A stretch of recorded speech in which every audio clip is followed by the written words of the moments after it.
আসসালামু আলাইকুম, সবাই কেমন আছেন?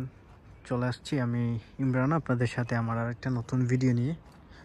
আজকের ভিডিওতে আমি আপনাদের সাথে হাঙ্গেরির যে ভিসা আপডেট সেটা নিয়ে আলোচনা করব এবং হাঙ্গেরির যে অ্যাপয়েন্টমেন্টের বিষয় সেটা সিজনাল ভিসা এগুলো নিয়ে আলোচনা করব। তো সবাই সাথেই দেখবেন আর সম্পূর্ণ ভিডিও দেখবেন। নতুন হলে দয়া করে সাবস্ক্রাইব করে দিবেন। আপনারা ইতিমধ্যে 2025 সালের জানুয়ারিতে প্রচুর মানুষ কিন্তু হাঙ্গেরির জন্য ফাইল জমা করছিলেন। তো হঠাৎ করে হাঙ্গেরির সরকার তারা ইমিগ্রেশন রুলস চেঞ্জ করে ফেলছে, যে রুলসের মধ্যে বাংলাদেশিদেরকে তারা আর তাদের দেশের শ্রমিক হিসাবে অর্থাৎ থার্ড কান্ট্রি ন্যাশনালিটি হিসাবে বাংলাদেশ, পাকিস্তান, ইন্ডিয়া সহ আরও কিছু দেশ আছে যেগুলোকে তারা অ্যালাউ করবে না। তো এর সুবাদে বাংলাদেশ থেকে যারাই জমা করছিলেন অনেকেই কিন্তু হতাশ যে আসলেই বন্ধ যে করে দিল আর কি কোনো অপশন আসবে কিনা। তো একটা সময় দেখা যায় মানুষ 2 মাস, 1 মাস, প্রায় 3 মাস ওয়েট করার পরও অ্যাপয়েন্টমেন্ট পাওয়া যাচ্ছে না। একটা সময় যারা অ্যাপয়েন্টমেন্টের জন্য আবেদন করছিল এবং যারা পারমিটের জন্য ওয়েট করছিল সবার পারমিট আসাও বন্ধ হয়ে গেছে। তারপর যারা পারমিট পাইছিল, অ্যাপয়েন্টমেন্টের জন্য আবেদন করছিল, সবার ওইটাও ক্যান্সেল হয়ে গেছে। অর্থাৎ ইচ অ্যান্ড এভরিথিং, শুধুমাত্র যারা ফিঙ্গার দিয়ে আসছিল তাদেরগুলো আপডেট দিছে, আর বাকি এখন পর্যন্ত হাজার হাজার মানুষ হাঙ্গেরির জন্য বসে আছে, অ্যাপয়েন্টমেন্ট ডেট পাচ্ছে না। কারণ অনেকের আছে শত শত বাইদের পারমিটের মেয়াদ চলে গেছে। এখন আপনার মনে প্রশ্ন জাগতে পারে যে তাহলে আমরা এখন কি করব, বা ইন ফিউচারে হাঙ্গেরির কি অপশন আছে, বা হাঙ্গেরিতে কি আসলেই আমরা বন্ধ হয়ে গেছে? বা এই সহজ বাংলা ভাষায় বলতে গেলে হাঙ্গেরি বাংলাদেশিদের জন্য টোটালি বন্ধ। এখানে কোনো ধরনের ভিসা আপডেট, আপনি কোনো ধরনের নিউজ বা কিছুই আপনি আর জানতে পারবেন না, বুঝতেই পারবেন না। হাঙ্গেরি হচ্ছে মাথা মুটা একটা কান্ট্রি। তাদের দেশের সরকার হচ্ছে মাইগ্রেশন বিরোধী, যেটাকে রেইচিস্ট বলা হয়, বর্ণবাদী। সহজ ভাষায় বলতে গেলে যে যারা এশিয়ানদের বা বাংলাদেশদেরকে দেখতেই পারে না হাঙ্গেরি সরকার, অর্থাৎ থার্ড কান্ট্রি ন্যাশনালিটি মানুষকে তারা পছন্দই করে না ওই দেশের সরকার।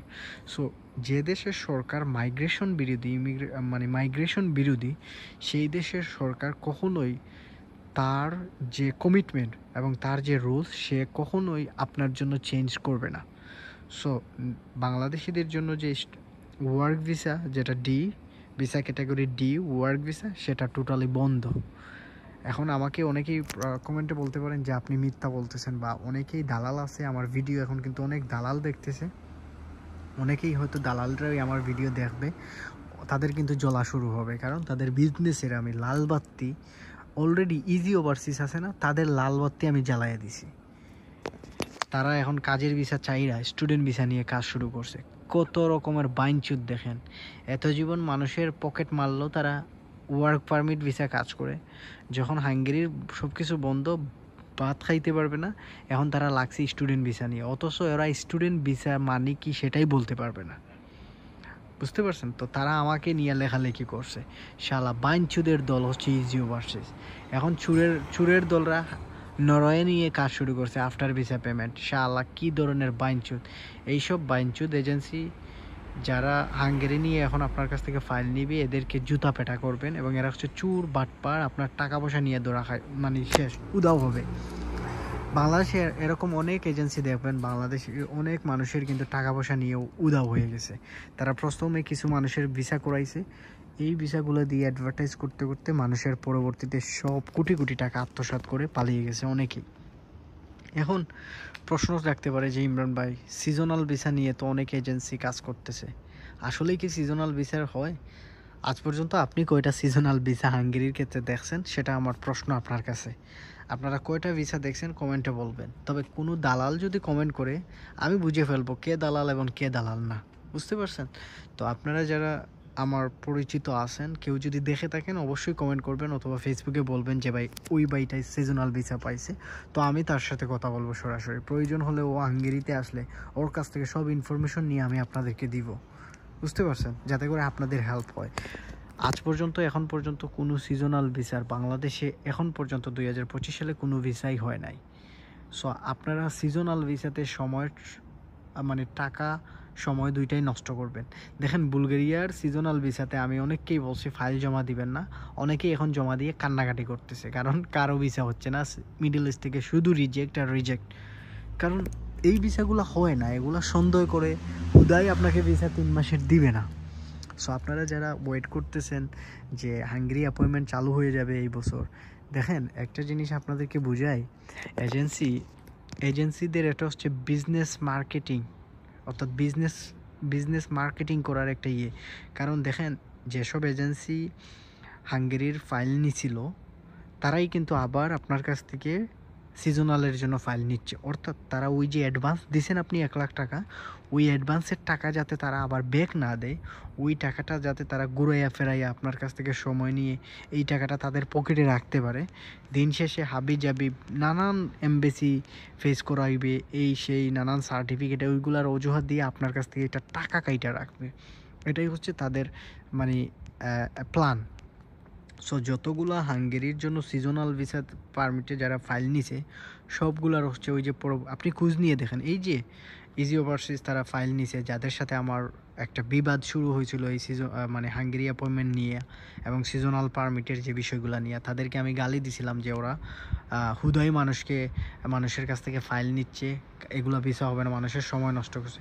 তো তাদের এই যে কথার পরিপ্রেক্ষিতে তাদের সাথে আমার একটা বাগবিতণ্ড হয়েছিল এবং তারা আমাকে নিয়ে লেখছে এবং আমি তাদেরকে নিয়ে একটা লাইভ ভিডিও করছিলাম, তারা আমাকে নিয়ে পোস্টে গালাগালি করছিল এবং তার কিছু চামচা এবং তার আরও সহকারী যে দালালগুলা ফেসবুকে আমাকে নিয়ে লিখছে। তবে আমার কিছুই না, আমি যে ইমরান, আমি সেই ইমরানই আছি এবং আমাকে যে পাবলিকরা যারা চিনে তারা এখনও আমার ভিডিও দেখে এবং এখনও আমার পেজে তারা কানেক্টেড আছে। তো আমার কারণ ভাই আমি রিয়েল যে ইনফরমেশন বাস্তবতা সেটা মানে প্রোভাইড করতেছি এবং এই ইনফরমেশনগুলো আপনাদেরকে দিচ্ছি। সো দেখেন সিজনাল ভিসাতে ঘুরে ফিরে তারা আপনার ওই আগের ফাইলগুলো নিচ্ছে। সো সহজ ভাষায় বলতে গেলে আপনি সিজনাল ভিসাতেও ভিসা পাবেন না, হুদাই জমা দিবেন না, সময় টাকা নষ্ট করবেন এবং এই ভিসাও যদি আপনার হয় তাহলে আপনাকে হাঙ্গেরিতে গিয়ে কান্নাকাটি করে থাকতে হবে, কারণ 3 মাসের ভিতরে আপনার সব কিছু বন্ধ মানে ইলিগাল হয়ে যাবেন আপনি, সেখানে আপনার বৈধতার কোনো নাই, টিআরসি বিআরসি কিছুই হবে না, আর হুদাই আপনার ভিসাই হবে না। তারপরেও যদি কারো লাখ যদি ওইরকম থাকে তাহলে হয়তো হয়ে যেতে পারে। তো দেখেন দিন শেষে কারো ভিসা হয় না আর অ্যাপয়েন্টমেন্ট তো খুলবেই না। সো আপনারা যারা মানে হাঙ্গেরি ভিসার জন্য ওয়েট করতেছেন বা আমাকে অনেকেই নক করেন যে ভাই খুলবে কিনা, কোনো অপশন নাই, শুধুমাত্র স্টুডেন্ট ভিসাই চালু আছে এবং অনেকে স্টুডেন্ট এমবেসি ফেস করতেছে, ভিসা পাইতেছে, আসতেছে হাঙ্গেরিতে। আর কোনো ধরনের কোনো ক্যাটাগরি না, ভিজিট ভিসা না, সিজনাল ভিসা না, কাজের ভিসা, কোনো কিছুই বাংলাদেশিদের জন্য আর এখন হাঙ্গেরির ক্ষেত্রে হচ্ছে না। তো total full and final loud and clear দালালদের বিরুদ্ধে রুখে দাঁড়ান। যে দেশে ভিসা হয় না ওই দেশে কেন দালাল ফাইল নিবে, এইসব দালালদেরকে মানে আমাদের উচিত এদেরকে জুতা পিটা করানো এবং এদেরকে সব সময় গালি দেয়া, কারণ এদের কারণেই কিন্তু আমরা বিভিন্ন জায়গাতে আমাদের বাংলাদেশি ভাইয়েরা হয়রানি হচ্ছে। এবং আমি চাই বাংলাদেশের মানুষ ভালো ভালো মাধ্যম ধরে যেটা চলতেছে ওই চলার মধ্যেই আসে। দেখেন একটা সময় আমি নিজেই আপনাদেরকে বলছি হাঙ্গেরিতে ফাইল জমা দেন, কারণ তখন ভিসা হয়েছে, সব কিছু ওপেন ছিল। একটা সময় আমি বলছি ক্রোয়েশিয়ার জন্য আপনারা ফাইল দেন, কারণ ক্রোয়েশিয়ার প্রচুর ভিসা মিডল ইস্ট থেকে আইছে, মানে হয়েছে এবং অনেকেই আসছে।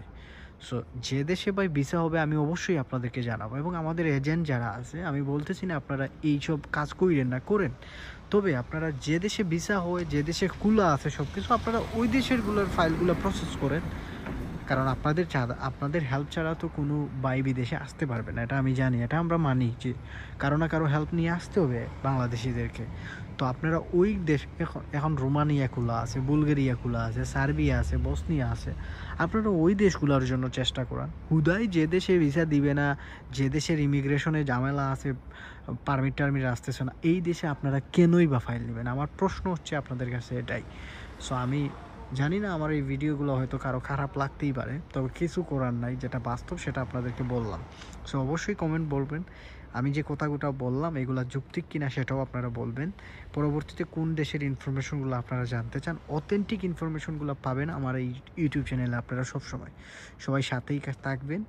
আর যারা হাঙ্গেরির জন্য স্টুডেন্ট ভিসার জন্য আসতে চাবেন ইন ফিউচারে অর্থাৎ 2026 সালে, চাইলে আমার সাথে যোগাযোগ করে আপনি আমার মাধ্যমে ফাইল প্রসেস করতে পারেন। আমার হেল্প নিয়ে আপনি হাঙ্গেরির জন্য স্টুডেন্ট ভিসার জন্য চেষ্টা করতে পারেন। আমি কাজের ভিসা নিয়ে কাজ করি না। সো কাজের ভিসার জন্য আমাকে নক দিলে আপনাদেরকে কোনো ধরনের হেল্প আমি করতে পারবো না, শুধুমাত্র স্টুডেন্ট ভিসা ছাড়া। এমনি যে কোনো ইনফরমেশনে আপনি আমাকে নক করতে পারেন আমার ফেসবুক পেজে। সবাই ভালো থাকবেন। ইতালির রাত হয়ে গেছে, মাঝে মধ্যে এইসব বাসা থেকে দেখেন মানুষ বের হয়ে আমাকে বলে আপনি কী করেন, চিল্লাচিল্লি করতেছি তো অনেকে হয়তো ঘুমের ডিস্টার্ব হইতে পারে। সবাই ভালো থাকেন, সুস্থ থাকেন, বিদায় নিয়ে নিচ্ছি। আল্লাহ হাফেজ, আসসালামু আলাইকুম।